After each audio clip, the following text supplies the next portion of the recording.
Hello students, Assalamu alaikum wa rahmatullahi wa barakatuh and Jule to all my dear students. मैं सजाद हुसैन आपका tutor. तो students, जैसे हम class 8 के सोशल साइंस के बारे में यहाँ पे पढ़ रहे हैं, तो आज हम क्लास 8 सिविक्स के जो चैप्टर हैं, chapter number 3 why do we need parliament, इसी चैप्टर को हम आज फिर से कंटिन्यू करेंगे।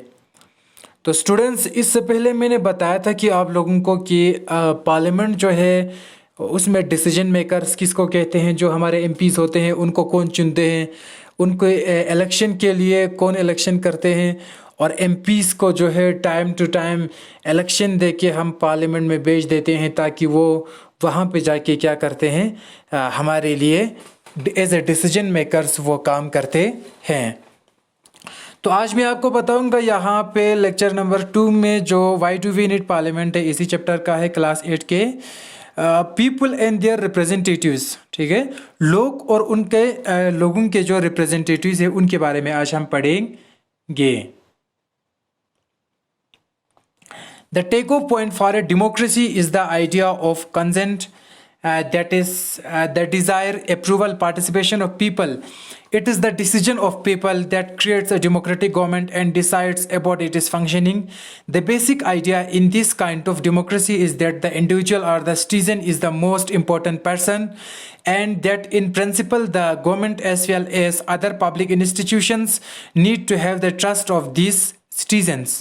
ठीक है, तो यहाँ पे कह रहा है कि पीपल एंड देयर रिप्रेजेंटेटिव्स में कि लोग और उनके रिप्रेजेंटेटिव्स के बारे में यहाँ पे बात कर रहा है कि जो मेन चीज़ें हमें याद रखना है, डेमोक्रेसी आपके अगर शहर में, आपके हिंदुस्तान में, हमारे हिंदुस्तान में अगर डेमोक्रेसी है तो उसको कामयाब करने के लिए हमें क्या करना चाहिए। द टेक ऑफ पॉइंट जो है मेन ये है कि is the idea of consent.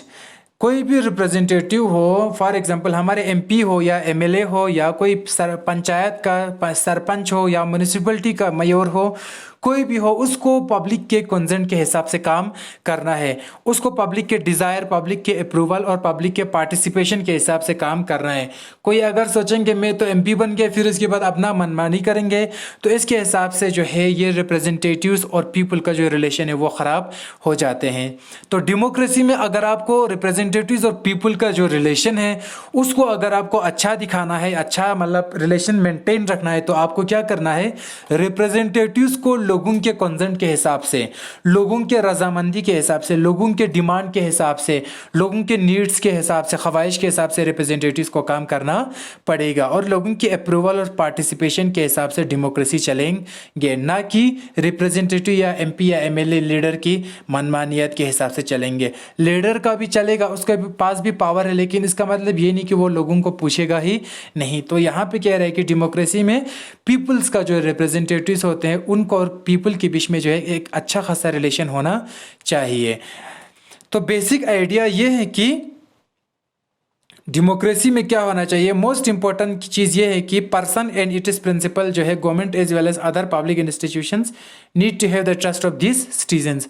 For example आपका पार्लियामेंट है, उसमें एमपी रहता है, मिनिस्टर रहता है, प्राइम मिनिस्टर रहता है, काउंसिल ऑफ मिनिस्टर रहता है, कैबिनेट मिनिस्टर रहता है, स्टेट मिनिस्टर रहता है और इंडिपेंडेंट मिनिस्टर रहता है। जितने भी मिनिस्टर रहता है, जो भी रहता है, सारे मिनिस्टर्स को और सारे एमपीज़ को, पार्लियामेंट को, पीएम को, सीएम को, पंचायत को, एमएलएस को जो है, जितने भी गवर्नमेंट का जो इलेक्टेड जो रिप्रेजेंटेटिव्स होता है हमारा लीडर, उन सबको लोगों के कंसेंट के हिसाब से और सिटीजन्स के, हम लोगों की रजामंदी के हिसाब से, हमारे नीड्स के, हमारे डिज़ायर के, हमारे ख्वाहिशात के हिसाब से और हमारे डिमांड को कैसे फुलफ़िल करना है उसके हिसाब से इन सारे लीडर्स को और पार्लियामेंट हो या दूसरे गवर्नमेंट के जितने भी इलेक्टेड ऑर्गेनाइजेशंस हो, इंस्टीट्यूशंस हो, सबको लोगों के हिसाब से चलना है, तब जाके डेमोक्रेसी का रूह जो है वो ज़िंदा रहेंगे। क्योंकि डेमोक्रेसी का मतलब ही यही है कि लोगों की हिसाब से चलना है, लोगों की रूह को ज़िंदा रखना। क्योंकि ये लीडर्स जो हैं, जितने भी लीडर्स होते हैं, एमएलए, एमपी और मिनिस्टर, पीएम, सीएम, ये सारे जो है लोगों का इलेक्टेड लीडर्स होता है। How does the individual give approval to the government? One way of doing so, as you read, is through election. People would elect their representatives to the parliament. Then one group from among these elected representatives forms the government. The parliament, which is made up of representatives together, controls and guides the government. In this sense, people through their chosen representatives form the government and also control it. अब people जो है government को approval कैसे करेंगे? People कैसे कहेंगे कि ये गवर्नमेंट हमारा है? ठीक है, लोग कैसे कहेंगे कि आज का जो फॉर एग्जांपल बीजेपी का जो सरकार है वो हमारा सरकार है लोगों का, कांग्रेस का जो सरकार है वो हमारा सरकार है, ठीक है, इंडियन नेशनल कॉन्फ्रेंस का जो सरकार है वो हमारा सरकार है, ठीक है, और किसी और बहुजन समाज पार्टी का सरकार है, कोई भी पार्टी का सरकार है वो हमारा सरकार है। लोग ये क्यों कहेंगे?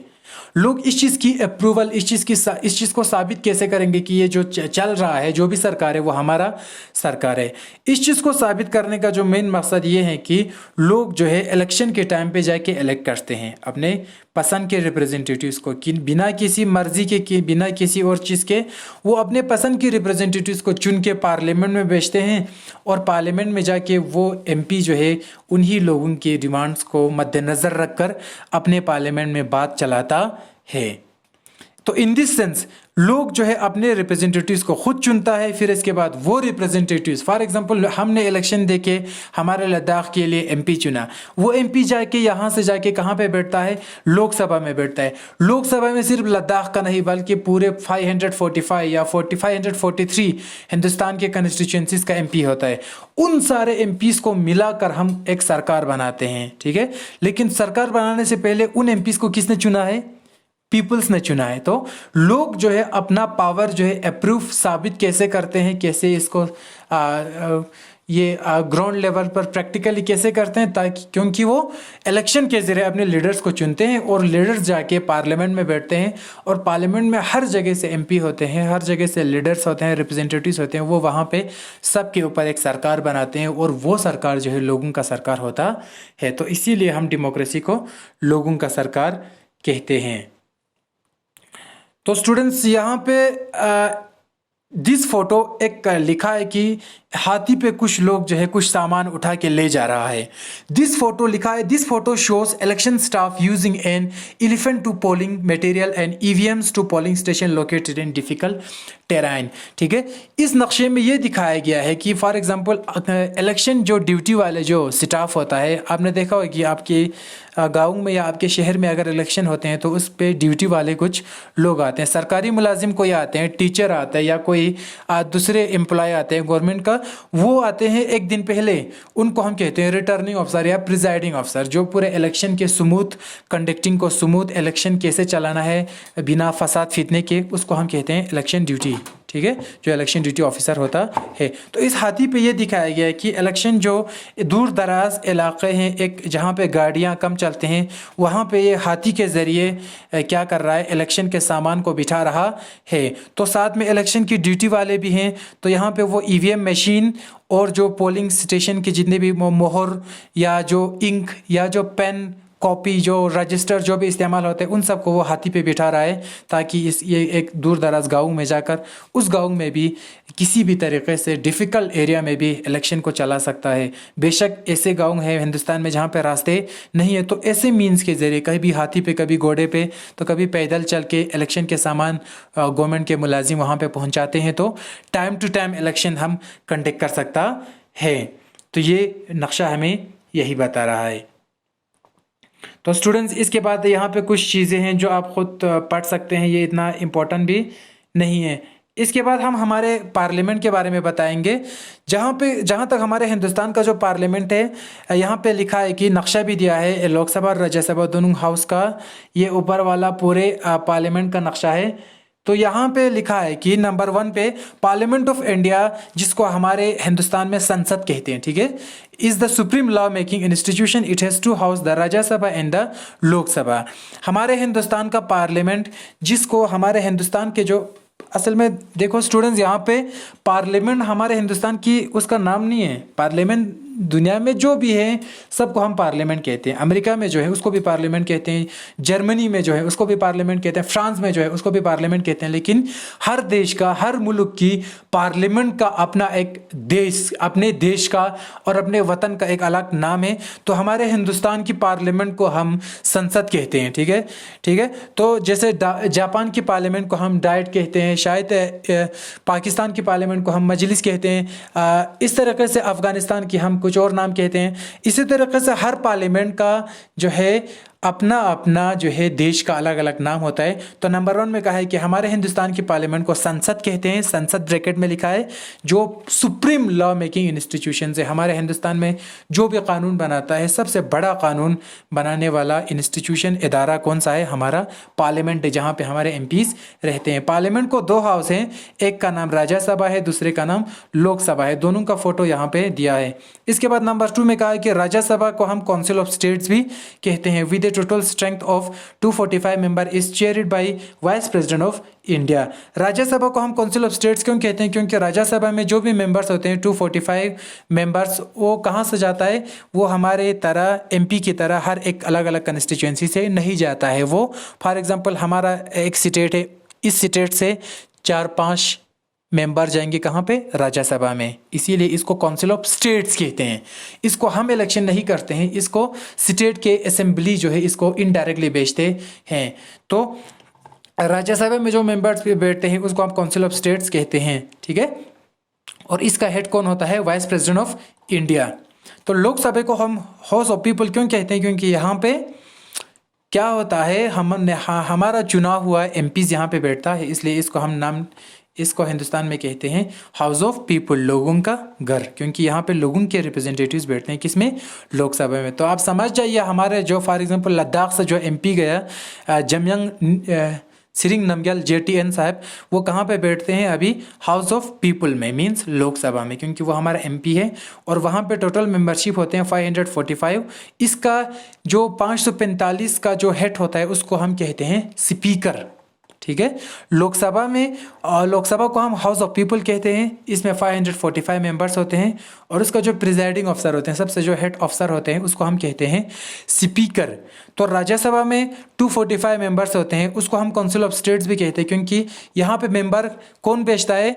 लोग वोट करके नहीं भेजते हैं, बल्कि हमारे जो यूटीज होते हैं और जो स्टेट्स होते हैं वहाँ पे असेंबली होते हैं। स्टेट और यूटीज के जो स्टेट लेवल और यूटी लेवल के जो असेंबली होते हैं वहाँ से भेज देते हैं on the basis of population.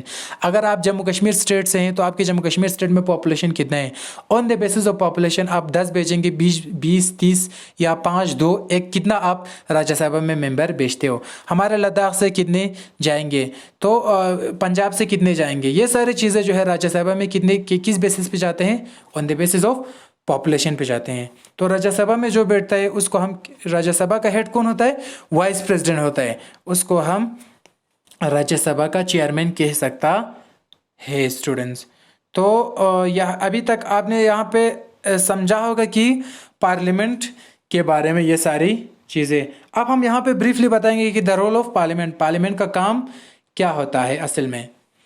Created after 1947, the Indian Parliament is an expression of the faith that the people of India have in principles of democracy. These are participation by people in the decision-making process and government by consent. 1947 में हम आज़ाद हो गए, उसके बाद हिंदुस्तान का parliament बन गया। तो हिंदुस्तान की पार्लियामेंट जो है is an expression of the faith. हमारे हिंदुस्तान की पार्लियामेंट में सबकी उम्मीदें, सबकी विश्वास, सबका भरोसा किससे जुड़ा हुआ है? पार्लियामेंट से जुड़ा हुआ है। कोई नया लॉ बनाएंगे तो कौन बनाएगा? पार्लियामेंट बनाएगा। कोई किसी लॉ को ख़राब करेंगे, किसी भी लॉ को चेंज करेंगे, कौन करेंगे? पार्लियामेंट करेंगे। तो हम सब का भरोसा, पूरे देश का, पूरे हिंदुस्तान का, पूरे इंडिया का, पूरे भारत का, Hindu, Muslim, Christian, Sikhs, without any discrimination, सबका भरोसा, सबका विश्वास, सबका उम्मीद किससे है? हमारे पार्लियामेंट से है 1947 के बाद। This are participation by people. Parliament में जो डिसीजन मेकर्स होते हैं, जो डिसीजन मेकिंग प्रोसेस चलते हैं, क्या फैसला लेंगे आज पार्लियामेंट में, एमपी क्या कहता है, स्पीकर क्या कहता है, मिनिस्टर क्या कहता है, प्राइम मिनिस्टर क्या कहता है, होम मिनिस्टर क्या कहता है, डिफेंस मिनिस्टर क्या कहता है, अमित शाह क्या कहता है, मोदी जी क्या कहता है, सब कुछ जो है, जो भी कहेंगे हम लोगों की रजामंदी के साथ कहता है, क्योंकि हमने ही उनको वोट देके चुना है, वो अपनी मर्जी से कुछ भी नहीं कहता है। The parliament in our system has immense power because it is the representatives of people. Elections to the parliament are held in a similar manner as they are for the same state legislature.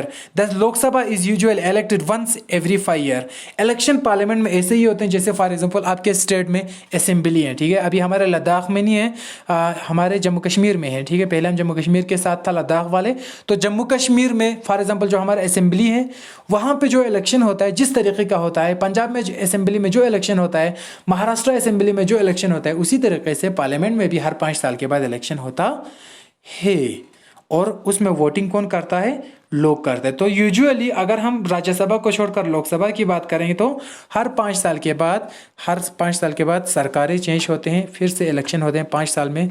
अभी मोदी सरकार है तो उसका 5 साल के बाद वो expire हो जाएंगे, तो उसके लिए नया इलेक्शन देना पड़ेगा। The country is divided into, तो लोकसभा इलेक्शन के लिए क्या करना पड़ता है? The country is divided into numerous constituencies as shown in the map on page 41. Each of these constituencies elect one person to the parliament. The candidates who contest election usually belong to different political parties. सबसे पहले आप याद रखना कि कोई भी अगर लोकसभा का इलेक्शन होगा तो आप पूरे कंट्री को कॉन्स्टिट्यूएंसीज में डिवाइड करते हो। आप मेरी बात ध्यान से सुनिए। पार्लियामेंट के 2 हाउस है, लोकसभा और राज्यसभा। लोकसभा की जहां तक बात है तो लोकसभा में क्या हुआ था, 543 मेंबर्स हैं। तो आपको पूरे हिंदुस्तान को 543 कंस्टिट्यूएंसीज में क्या करना है? डिवाइड करना है, ठीक है। तो हर कंस्टिट्यूएंसी से कितने मेंबर होगा? 1 मेंबर होगा। तो आपको याद रखना है पूरे भारत को 543 कंस्टिट्यूएंसीज में डिवाइड करना है। फॉर एग्जांपल हमारा लद्दाख एक कंस्टिट्यूएंसी हो गया, क्योंकि हमारे लद्दाख से कितने एमपी जाते हैं? 1 एमपी जाते हैं। तो जम्मू कश्मीर, श्रीनगर और जम्मू के हिसाब 5 वहाँ से 5 या 6 एमपी जाते हैं, तो वहाँ पे या 5 या 6 कंस्टिट्यूएंसी होगा। तो आपको पूरे हिंदुस्तान को कंस्टिट्यूएंसीज में डिवाइड करना है और अलग अलग पार्टीज़ के लोग जो है इलेक्शन कॉन्टेस्ट करते हैं और जो जीत जाते हैं वो वहाँ पे एमपी बन के चले जाते हैं। तो यहाँ पे इलेक्शन के कुछ डिटेल्स हैं जो आप खुद पढ़ सकते हैं। तो यहाँ पे लिखा है once elected this candidates become members of parliament और MPs, this MPs together make up the parliament. जब ये सारे एमपीज 543 कंस्टिट्यूएंसी से 543, 543 कंस्टिट्यूएंसी से 543 जब एमपी निकल जाते हैं तो ये सब पार्लियामेंट में जाते हैं और वहाँ पे पार्लियामेंट को एस्टेब्लिश करते हैं, क्योंकि पहले 5 साल वाला जब भर गया तो अब ये इसको नया बनाना है। This MPs together make up the parliament, ये सारे एमपीज पार्लियामेंट को बनाता है। Once elections to the parliament have taken place the parliament needs to perform the following functions. जब एक बार पार्लियामेंट बन जाते हैं तो पार्लियामेंट को फॉलोइंग फंक्शंस, नीचे दिए हुए कामों को पार्लियामेंट को करना पड़ेगा। अब ये फंक्शंस में ए पार्ट में लिखा है कि to select the national government, कौन कौन से फंक्शंस है वो इंशाल्लाह हम नेक्स्ट वीडियो में पढ़ेंगे। आज के लिए इतना काफ़ी है। आज मैंने आपको बताया यहाँ पे कि पार्लियामेंट क्या काम करते हैं, पार्लियामेंट में जो एमपी होते हैं उनको और लोगों के बीच में जो है एक अच्छा रिलेशन होना चाहिए। एमपी बनने तक आप वोट मांगते हो फिर आप लोगों को भूल जाएंगे, ये गलत बात है। डेमोक्रेसी का मतलब ही यही है कि आप रिप्रेजेंटेटिव हो, आप एमपी हो, तो आपको अपने कंस्टिट्यूएंसी का, अपने रीजन का, आपको लोगों का सपोर्ट जब तक रहेगा तो रहे या ना रहे, लेकिन आपको लोगों के वेलफेयर के लिए काम करना है। That is the soul of democracy particularly in India. तो स्टूडेंट्स आज की वीडियो के लिए इतना ही काफ़ी है। उम्मीद करते हैं कि यहाँ से जो पार्लियामेंट क्या क्या फंक्शन परफॉर्म करते हैं इससे हम कंटिन्यू करेंगे इंशाल्लाह नेक्स्ट लेक्चर नंबर 3 में। तब तक के लिए आपको जो यहाँ पे समझ में आया नहीं आया आप नीचे मुझे कमेंट कर सकते हैं।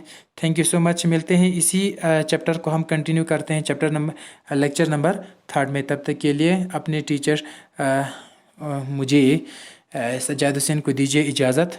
खुदा हाफिज़। Thank you so much for watching and listening this video.